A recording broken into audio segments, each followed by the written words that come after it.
tá? E como diria um grande sábio do Brasil, você tá uma fala, hein? O Molinha aqui cantando e interpretando ao mesmo tempo. Eu não consigo mascar chiclete e andar ao mesmo tempo. Imagina interpretar. Que tal eu pensei? Difícil demais. Mais ou menos. Amém, mas bom dia, família. Bom dia. É um privilégio estar aqui com vocês hoje, amém? Vamos lá para Filipenses capítulo 4, versículo 4. Vamos lá. Vamos direto ao ponto. Então, a pregação de hoje, não necessariamente, geralmente quando a gente constrói uma pregação, a gente pensa, qual que é a necessidade da igreja? O que a igreja precisa para poder crescer e chegar no próximo nível agora? Ou a gente pode pensar, o que Deus tem me ensinado agora? E eu acredito que a escritura de Filipenses capítulo 4, não necessariamente é o que a igreja está passando agora, mas o que Deus tem ensinado.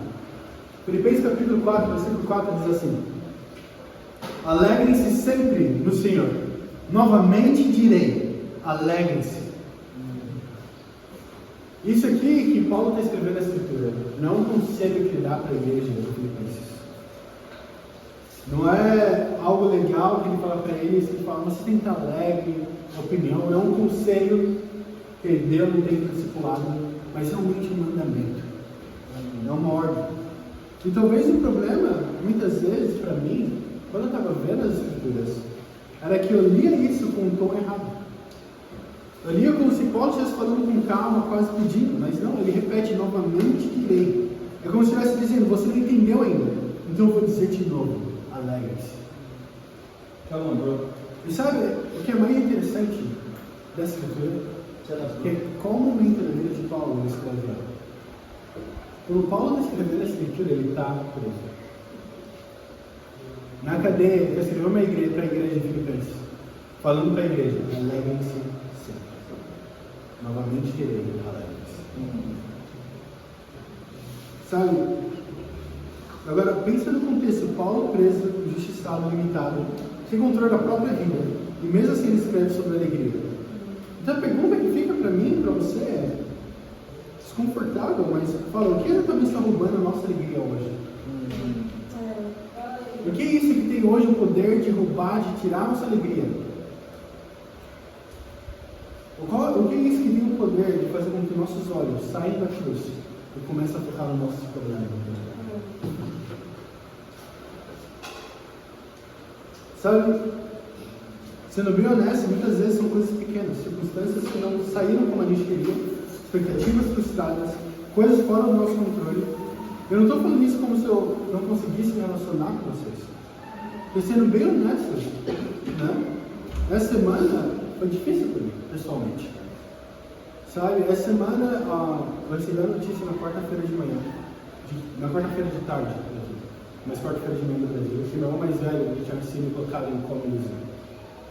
Ele teve uma crise de asma e aí ele não conseguia respirar, ele tentou usar a bombinha, tentou usar o inalador, não funcionou. Aí chamaram a ambulância, meu pai e minha mãe foram de carro, ele e a mulher dele e meu irmão foram na ambulância. Chegando no hospital, dentro da ambulância tentaram colocar a intubação nele, mas por ele ser muito grande, a sedação não funcionou, ficou muito pouco. Ele é maior que eu, alto e grande, então imagina. Então colocaram, deram 4 vezes, ainda assim ele acordou na ambulância e tentou puxar a intubação. E quando ele fez isso, machucou a traqueia dele também. Então, porque ele tentou puxar de uma vez, ele ficou assustado, obviamente. E aí ele não conseguia respirar, estava dando outros problemas. Os médicos começaram a ficar preocupados, colocaram ele no coma induzido, deixaram ele entubado. Aí tentaram dar medicação para melhorar. Mas eles falaram, a medicação não está surgindo efeito nele, a gente não sabe por que ainda. Fizeram outro exame, saiu como se tivesse um problema no rim.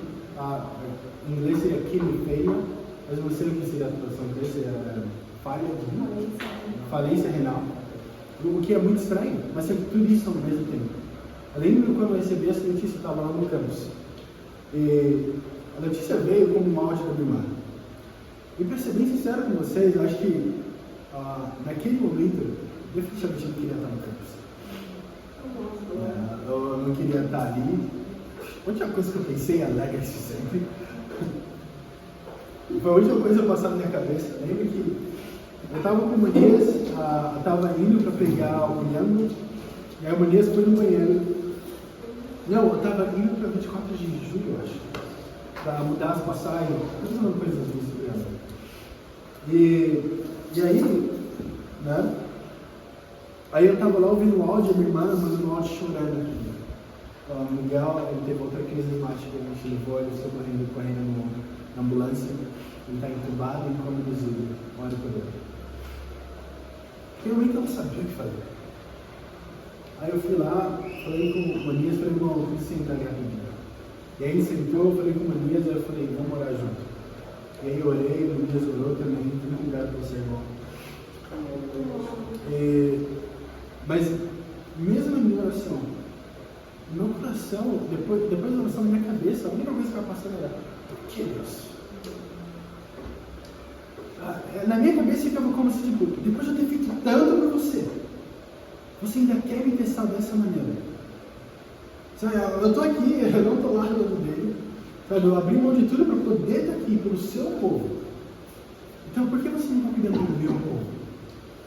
E na minha cabeça estava como se tivesse essa separação onde eu cuido do povo de Deus e Deus cuida do meu povo. E depois de estudar e aprender mais com o coração, eu percebi que o problema é que aquele ainda era o meu povo. Quando o povo de Deus deveria ser o meu povo. Quem deveria ser meu irmão, minha irmã, meu pai, minha mãe, deveria ser aqueles que fazem a vontade de Deus. Agora, ainda assim não quer dizer que eu não amo essas pessoas. Então, foi uma semana muito difícil. Sabe? Sem dormir, chorando de madrugada, não querendo orar no tempo de Deus. Eu começava a orar, eu não conseguia, ficava chorando, aí tinha que parar. Tentava tocar o violão, eu não conseguia. Toda hora que eu tocava no violão, eu lembrava do meu irmão me ensinando, não, mas era tocar violão. Eu lembrava dele sentando comigo, ele me ensinou a fazer pestanas. É basicamente se tocar dele inteiro assim, todas as coisas. Mas eu lembrava todas aquelas memórias sobre quem ele era. E ficava, né, tipo, meu Deus, nossa, o que você quer com isso? Sabe, o que você quer me ensinar com tudo isso? E durante a semana no campus, quase a semana inteira, todos os dias estava estudo, eu já compartilhava a fé, tem discipulado que eu tinha, quando eu comia, falava com as pessoas, a todo momento era eu me negando. Eu não queria estar no campus, não queria estar em estudos bíblicos, não queria compartilhar a fé, não queria ter nenhum tempos com Deus. Então, definitivamente, era um exemplo de alguém que não estava seguindo o que Paulo fala, alegre-se assim. Então, essa escritura, quando um dos irmãos esteve em Quênia, ele me ligou, né, ele perguntou como estava meu irmão e tudo mais. E ele me mostrou a escritura, e ele falou, cara, eu não quero, não falou cara, não falou Deus, ele falou, não, eu não quero assim sensível. Mas o que a Bíblia fala? Ele falou, você é um líder de igreja, você terminou a SCM já, não é a Bíblia durante tanto tempo. Você conhece também o que a Escritura mostra? Ele falou que a Escritura mostra a alegre-se. Ouvindo aquilo, quase um pouco a minha sangue, fica quieto também, quero ver você. Mas eu fiquei ouvindo ele, e por mais que eu não queria aceitar, né, ainda assim eu não conseguia falar que ele estava errado. Em nenhum momento eu poderia falar, você não sabe o que está falando. Mas isso era no meu coração, que ele me definiu. E aí eu olho essa escritura aqui, né, e vejo a circunstância de Paulo também. Mas sabe o que é mais interessante?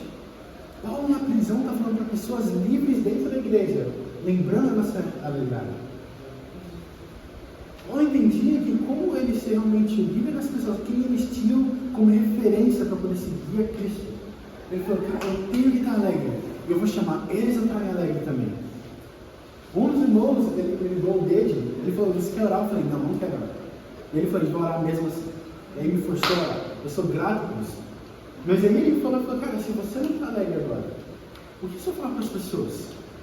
Como você vai chamar alguém a estar alegre no momento de tribulação quando você mesmo está? Então, me ajudou a realmente ver que, cara, se eu estou estudando a Bíblia, as pessoas só falam que eu sou um discípulo. Eu estou ajudando as pessoas a chegarem mais próximas de Deus. E eu falo para ela, alegrem-se sempre. Busquem Deus no coração. Confiem na palavra de Deus. Vivem como discípulo. Realmente se arrependam dos seus pecados. Saiam das trevas, entrem na luz. Se eu não estou vivendo isso. O dia da pregação hoje é bem simples, bem curto. Alegrem-se sempre. Alegrem-se sempre. Sabe, eu não estou falando isso como se eu já tivesse chegado lá. Eu estou aprendendo a estar 100% alegre. Mês e meio a tanta circunstância. A vida do meu irmão ainda não mudou. Os médicos ainda falaram com meus pais na quinta-feira: se preparem para o pior. Então, o que eu estou agora no meu coração que eu estava, esse tempo todo eu estou tentando me preparar para o pior. Mas ainda assim a Bíblia não muda. Por mais que as circunstâncias mudem, a Bíblia não muda. Por mais que o meu coração mude, a Bíblia ainda não muda. Então qual que é a nossa resposta em meio à tribulação? Alegrem-se sempre. E esse é o nosso exemplo que a gente vai deixar para as pessoas. Vai ser o que nós vamos poder seguir também. Sabe, desde quando a gente chegou aqui em Moçambique, até hoje, eu quero repetir a mesma coisa. Vocês aqui nessa sala, os discípulos dessa sala, vocês são as bases, realmente, de todos os discípulos que vão vir. E cada discípulo que vier depois de você é a base dessa pessoa, desse irmão e dessa irmã. Então, o quão puro você for, vai ser o quão pura essa irmã vai ser. O quão humilde você for, vai ser o quão humilde esse irmão vai ser. O quão aberto você for, vai ser o quão aberto esses irmãos vão ser. O quão fiel você for, vai ser o quão fiel a igreja vai ser.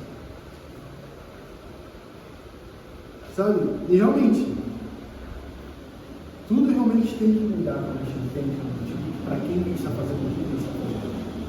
E foi incrível, né? Quando eu comecei a tomar decisão, literalmente, eu acordava, falava para mim mesmo, alegre-se. Levantava e falava, vou estar alegre. Eu não, nem que eu não estava, eu estava triste, estava nervoso, estava desanimado, eu ainda falava, você vai estar alegre. É uma decisão, eu posso decidir estar alegre agora. Eu posso decidir ficar no pecado, ficar lá falando, ai de mim, que terrível, minha vida é muito difícil. Ou eu posso sair do meu vestidozinho, levantar e falar, eu e você vai estar alegre agora. Você vai perseverar, vai ficar fiel, vai compartilhar a fé, vai estar em estudos, vai fazer o seu melhor para poder ajudar o máximo de pessoas possíveis. E eu falava isso todo dia, me repetia de novo através do dia.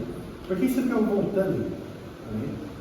E foi incrível, porque com o tempo foi passando, Deus foi realmente me ajudando a mudar meu coração, para poder estar mais e mais alegre.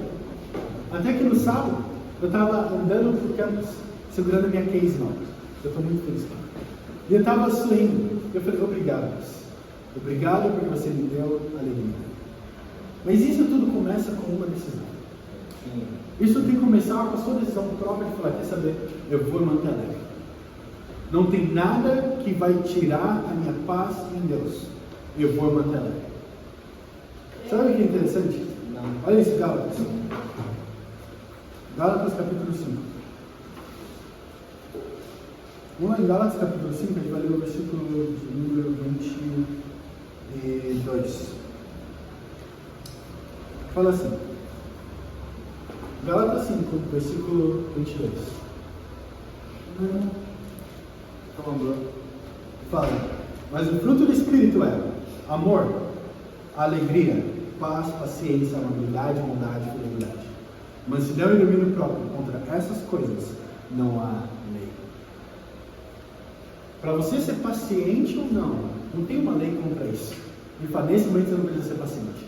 Para você estar alegre ou não tem uma lei que fale que você não precisa estar alegre nesse momento. Ou seja, a gente precisa decidir realmente ver os frutos do Espírito. É realmente ir atrás dele. E sabe o que é interessante? É só um fruto. Então eles vêm todos juntos aqui para a gente. Agora, a pergunta que você pode fazer para si mesmo, o que precisa acontecer para que eu deixe os frutos do Espírito produzirem na minha vida? O que precisa acontecer na minha vida para que eu pare de produzir os frutos do Espírito? Para que eu pare de estar alegre? Para que eu pare de amar? Para que eu tire minha paz? Para que eu perca a paciência? Para que eu não haja com amabilidade? Para que eu não seja bondoso?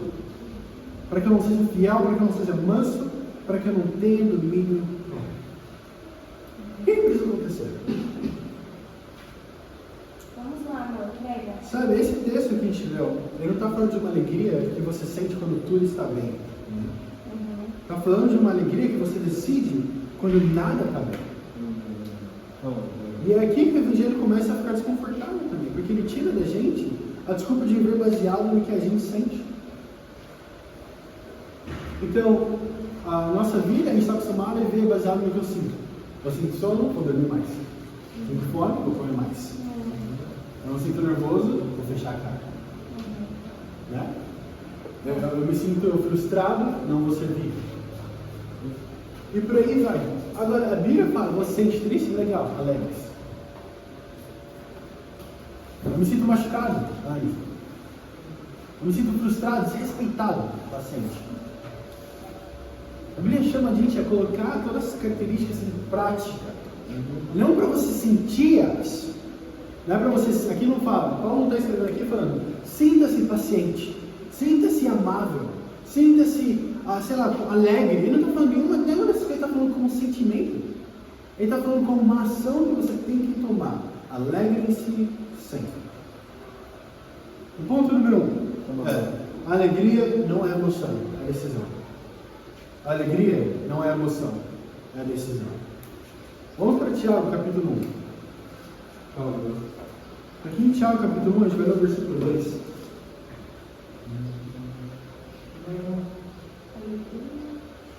Tiago, capítulo 1, versículo 2. A alegria não é emoção, é decisão. Então, Tiago, capítulo 1, versículo 2.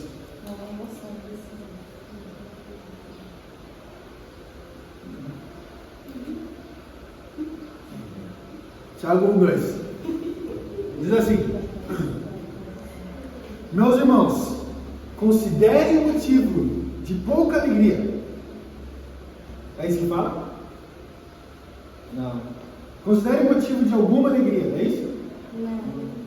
Considerem o motivo de grande alegria o fato de passarem por diversos espaços. É isso?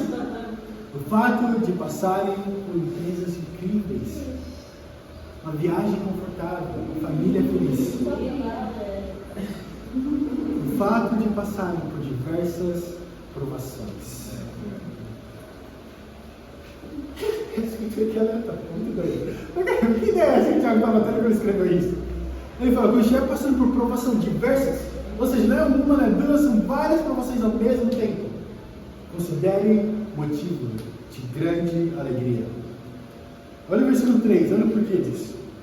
Pois vocês sabem que a prova da sua fé produz perseverança. Ou seja, ele não fala que apenas que a prova que você está passando, a tribulação que está passando, vai produzir perseverança, mas ele fala, você sabe disso. Você sabe que você precisa da aprovação, do teste. Qualquer um na faculdade entende que precisa fazer exames, fazer as provas, fazer os trabalhos para casa, para poder ser treinado e saber realmente o que ele está fazendo. Da mesma forma com a nossa caminhada com Deus. A prova da nossa fé, as tribulações, vão ser como gerar essa perseverança. Olha isso, versículo 4. E a perseverança deve ter ação completa, a fim de que vocês sejam maduros e íntegros, sem faltar coisa alguma. Ou seja, a perseverança que eu vou produzir, eu tenho que continuar nela, ser completa até o final, para que não me falte nada. Agora, fala algo que, se você parar para pensar de verdade, quase ser ofensivo. Considere um motivo de grande alegria. Isso não faz sentido para a mente natural. Ninguém olha para a dor e pensa, que bom, que legal, olha que bom. Mas Deus não está mandando você gostar de dor. Ele está confrontando a forma como você reage a ela. Porque existe uma diferença muito grande entre sentir algo e se posicionar diante daquilo. A gente foi ensinado a viver reagindo. Se as coisas vão bem, a gente fica bem. Se as coisas vão mal, a gente desaba, fica mal. Só que isso não é maturidade espiritual. Isso é um instinto. O discípulo não vive de reação, ele vive de decisão que ele toma. Com a decisão de realmente eu vou fazer isso. Eu vou me negar, eu vou tomar essa decisão, eu vou servir, eu vou amar, eu vou fazer todas essas coisas como decisão da minha vida. Agora, o que acontece com o discípulo que é levado pelas suas próprias emoções? O que aconteceria com o discípulo que ele só serve quando ele se sente servido? Que ele só ama quando ele se sente amado?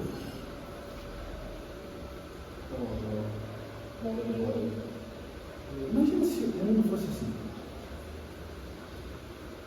Se os policiais saíssem na rua apenas quando eles sentissem que há importante. O dia que eles são compensados para ficar em casa. Onde os médicos, no meio da sala de cirurgia, falam: quer saber como compensado? Fecha ele aí. Continuamos amanhã. Imagina se a gente só seguisse nos próprios sentimentos. Alguém aqui já ouviu falar de pensamentos intrusivos? Aquele pensamento fala: nossa, nem se eu empurrasse uma agir agora. Aí você fala: não vou empurrar. E é isso aí, tá doido? Fica empurrando. Aí você para. É pensamentos intrusivos. Mas é uma coisa que vem do nada, as coisas aleatórias. Mas pensa nisso, realmente. Se a gente fosse tomar decisões baseadas em tudo que passa na nossa cabeça, onde estaria a sua vida agora? Por isso, uma das grandes coisas que Jesus fala é: negue-se a si mesmo diariamente.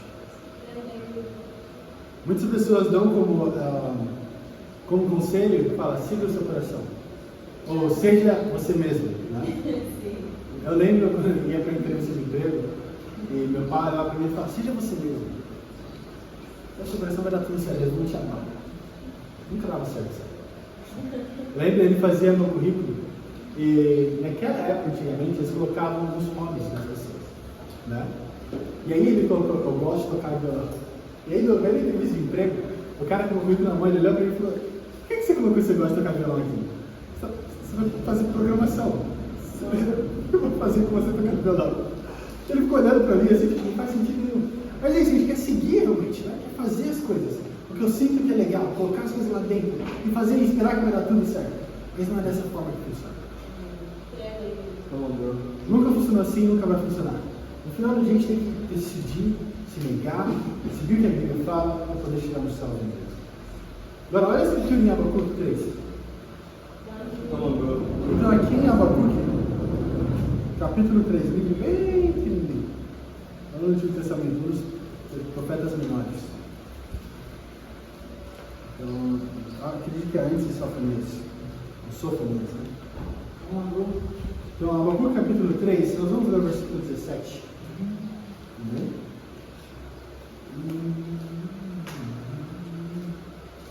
Isso, versículo 17. Amém.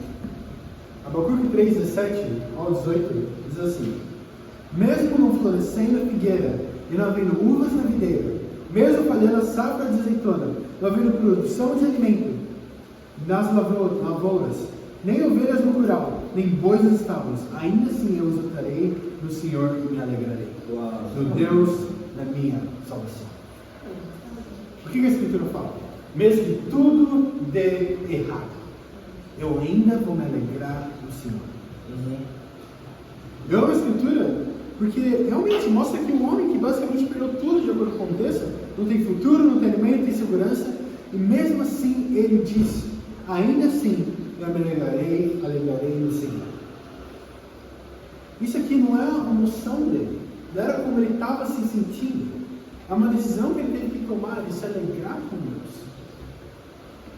Agora, você tem que tomar a decisão também, ao redor da semana, até mesmo aqui agora, eu preciso me alegrar com Deus.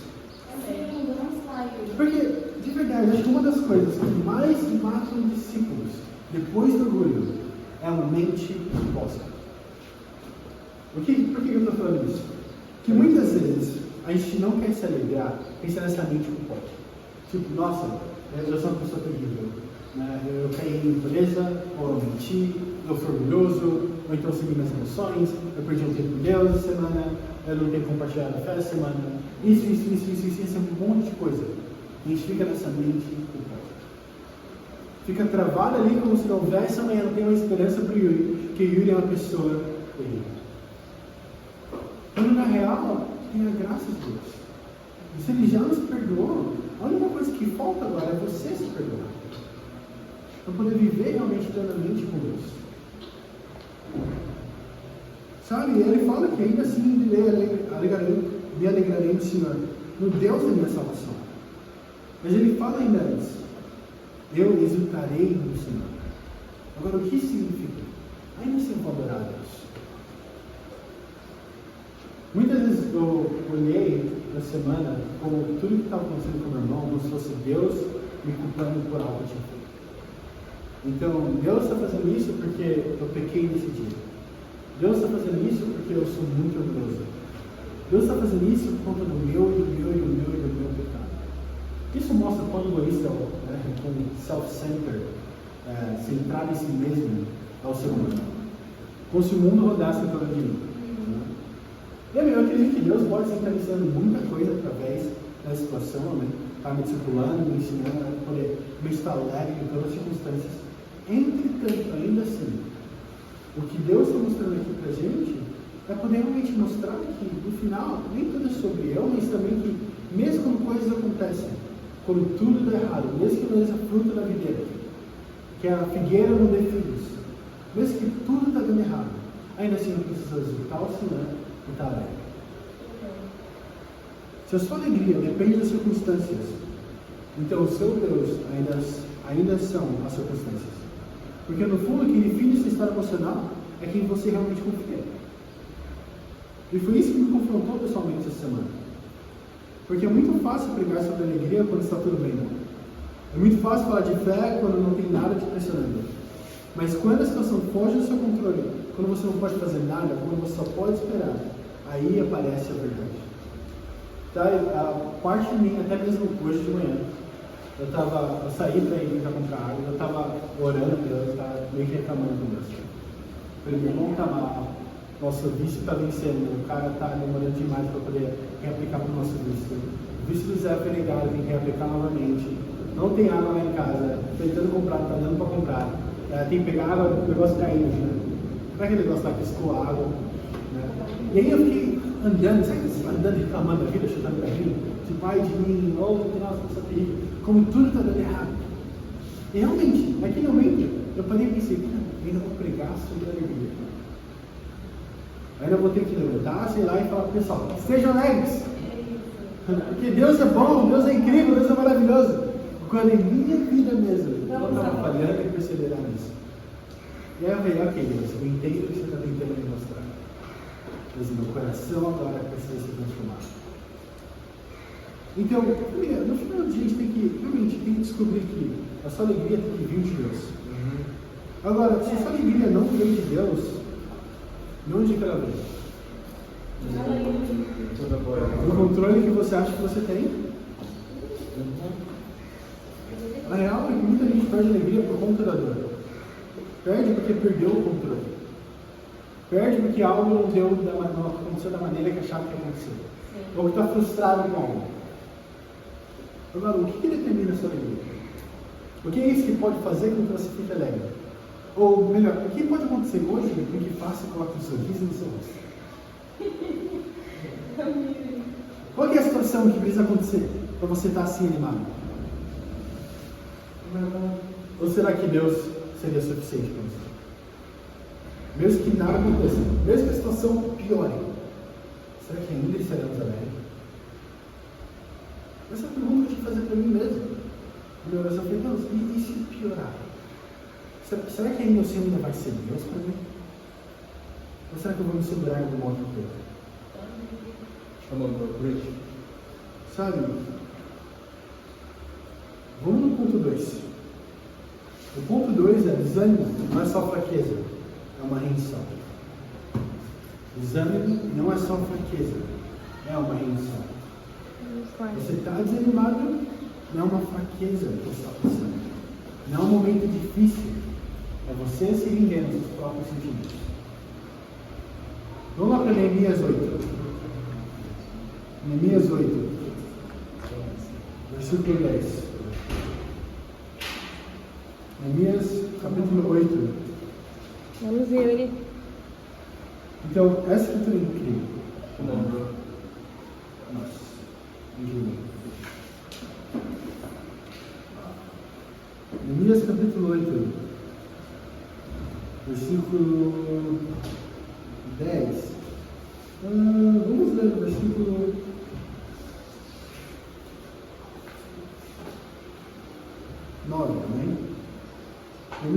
capítulo 8, versículo 9, diz assim, ao 8. Então Neemias, o governador, Esdras, o sacerdote e escriba, e os levitas que estavam instruindo o povo, disseram a todos: esse dia é consagrado ao Senhor, o nosso Deus. Nada de tristeza e de choro, pois todo o povo estava chorando enquanto ouvia as palavras da lei. E Neemias acrescentou: podem sair, e comam e bebam do melhor que tiverem, e repartam com os que não têm preparado. Esse dia é consagrado ao Senhor. Não se entristeçam, porque a alegria do Senhor é a nossa força. Eu amo a Escritura, porque Neemias, o que acontece? O livro da lei tinha sido perdido. Eles finalmente acharam o livro da lei. E eles estão lá, eles leem para o povo de Deus. E aí todo mundo começa a chorar aos prantos do que eles há tanto tempo nunca mais ouviram. Olha, imagina isso. Chegar num ponto de não ter mais limites, onde tudo que a gente tem é a nossa memória. Imagina isso, ficar durante esse período, durante 100, 200, 300 anos assim. E aí finalmente, um dia, você vê o irmão entrando. Ele chega aqui na frente, ele fala, Neemias, capítulo 8, versículo 10. Ele começa a ler palavra por palavra. Foi isso que aconteceu com o povo de Deus. Eles ouviram a palavra de Deus e eles não conseguiram se conter, porque eles estavam tão tristes, porque eles perceberam que a gente tem pecado tanto contra Deus, porque a gente não tinha a palavra dele. A gente tem feito tantas coisas contra a lei, porque a gente tinha perdido a lei por tanto tempo. E agora a gente pode finalmente se arrepender. E quando eles fazem isso finalmente, Neemias, Esdras, os levitas, os escribas e todos os mestres se levantam e falam para o povo de Deus: alegrem-se, porque esse dia é consagrado ao Senhor. Sim. É interessante porque ele fala aqui: chega de nada de tristeza e de choro. Chega disso. Eu lembro vocês, eu lembro que minha mãe, ela falava, agora é choro. O que tem disso? Mas como que eu engoli o choro? Está embatendo? Eu estou apanhando, eu tenho que chorar. Então, eu sei que é muito contraditório, mas realmente aquele Neemias e os profetas falando para o povo, e o povo lá, nossa, tá difícil, eu acabei de ver o quanto eu feito de errado, isso aqui eu preciso mudar, e eles estão lá nessa tristeza mortal, e eles falam, nada de tristeza e nada de choro, mas se alegrem. E aí ele fala no versículo 10, podem sair, comam e bebam, do melhor que tiverem. E repartem com quem não tem nada preparado, porque esse dia é consagrado ao nosso Senhor. Não se entristeçam, porque a alegria do Senhor os fortalecerá. Ou a alegria do Senhor é a nossa força. Sabe, no final do dia, a nossa força tem que vir de estar alegre com Deus. E saber que Ele está alegre conosco. Para o incrível escritura em Sofonias, capítulo 3, que fala, Deus canta sobre o justo. Ou seja, quando ele vê um justo na terra, fala que Deus começa a cantar. Isso é incrível. Cara, imagina, Deus me vê, ele vem escolhendo, tá alegre, com uma dificuldade. Ele olha para mim e começa a cantar. Yuri tá alegre, Yuri tá alegre. Caramba, que incrível! E eu fico pensando, nossa, Deus pode se alegrar dessa forma também comigo. Ele pode cantar sobre mim. Tem uma canção que a gente canta no reino, que ela começa, eu ouvi Deus cantando para mim. Nossa, e eu fico pensando, nossa, imagina isso, eu vivi uma forma de Deus realmente canta para mim. Mas Deus está alegre porque eu finalmente me arrependi. Agora, qual que era o motivo da alegria deles? A alegria de Deus. Se eu estou vivendo de uma forma justa com Deus, não tem nada fora disso que possa causar e nem vai causar uma tristeza. Agora, se você fica triste por alguma circunstância, essa tristeza, paz, paciência, amabilidade é tirada no momento em que uma circunstância acontece, é porque a sua alegria não vem de Deus. A sua alegria vem de como as pessoas falam com você, vem de como elas te tratam, quanto elas te respeitam, quanto elas te amam. Daí vem sua alegria e sua paz. Que isso dita o quão alegre, quão pacífico, o quão amável você vai ser. Agora, se vem de Deus, pode te jogar na prisão. Você ainda vai estar cantando. Sabe? Em Hebreus capítulo 12, versículo 3 fala: considerem aquele que suportou tal posição dos pecadores contra si mesmo, para que vocês não se cansem e nem desanimem. Ou seja, o antídoto contra o desânimo não é descanso, não é distração, não é fugir, é olhar para Jesus. E aqui realmente é o que ele fala, porque Jesus não só sofreu, ele continuou. Ele não teve uma dor pequena, ele não teve uma semana difícil. Ele carregou rejeição, traição e injustiça durante anos e anos. E mesmo assim permaneceu firme até o fim. Então a pergunta que fica, talvez ninguém goste de fazer, é: por que a gente para? Por que a gente desiste tão fácil? Por que a gente se entrega tão rápido ao desânimo, à raiva, à insatisfação? Por que é tão fácil abrir mão da alegria que vem de Deus? Quando você percebe, você já se rendeu e você já se deu realmente a seus sentimentos. E como eu falei para vocês, eu senti essa semana, eu estava no mesmo buraco. Lembro do estudo bíblico na semana, onde um cara falou para mim: mas eu não sinto a vontade de compartilhar a fé, eu não sinto a vontade de ter uns tempos com Deus, eu não sinto a vontade de fazer todas essas coisas, então certamente eu sou uma pessoa terrível. Eu falei: cara, eu não sinto a vontade de estar aqui agora nesse tempo com você. Nenhuma, zero vontade. Eu falei: para ser bem sincero, minha vontade era ficar em casa. Eu não queria estar aqui compartilhando com você, dando as escrituras, explicando elas, ouvindo você falar, dando com seus problemas, se ajudando a chegar mais próximo de Deus.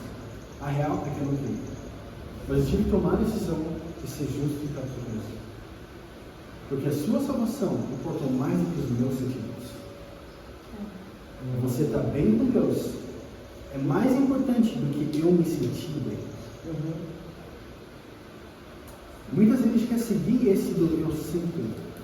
Quando eu me sentir bem para poder compartilhar a fé. Quando eu me sentir bem de chamar o irmão para orar junto. Quando eu me sentir bem de chamar o irmão para ter um tempo com Deus. Levar o irmão para compartilhar a fé. Organizar uma seja lá o que for. Quando eu me sentir bem, aí eu vou fazer. E aí sim eu sou justo. Você é justo não quando você sente que você é justo, mas quando você decide realmente viver de uma forma justa. Isso realmente você vai mudar no seu vida. Sabe, tem uma grande diferença entre sentir a dor e se entregar a ela. Porque quando você se entrega, você começa a viver como se Deus tivesse perdido o controle. Desânimo prolongado revela mais sobre a sua visão de Deus do que sobre a sua situação. E muitas vezes, como reagimos ao que Deus queria nos mostrar para o começo da conversa? Quando a maneira que a gente reage à dor, ao desconforto. Muitas vezes exatamente isso que Ele quer mostrar no nosso coração. Já aconteceu de você ficar nervoso com algo e depois descobrir que não era realmente aquilo? Não, ok, vamos. Eu acredito que muitas dessas vezes Deus tentando mostrar realmente no meu coração. O que é necessário? O que é necessário para poder tirar a minha paz?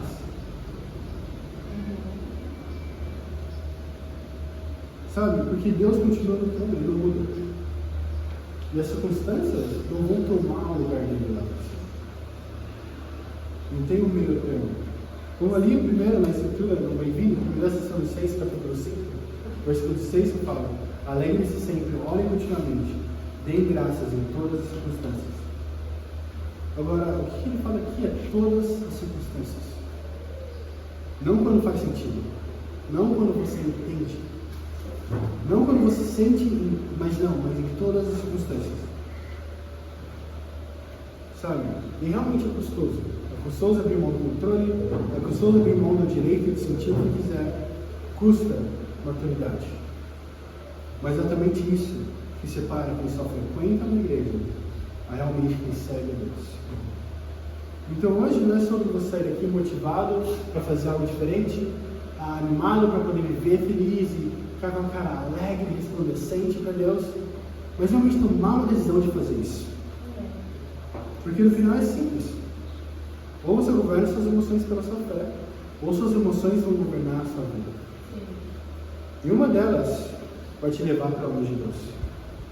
Desafio: quando você não estiver alegre, pare, ore e peça para Deus te ajudar a tomar a decisão a estar bem em todas as circunstâncias. Por mais difícil que seja, esteja. E para Deus é a glória. Amém. Amém. Amém.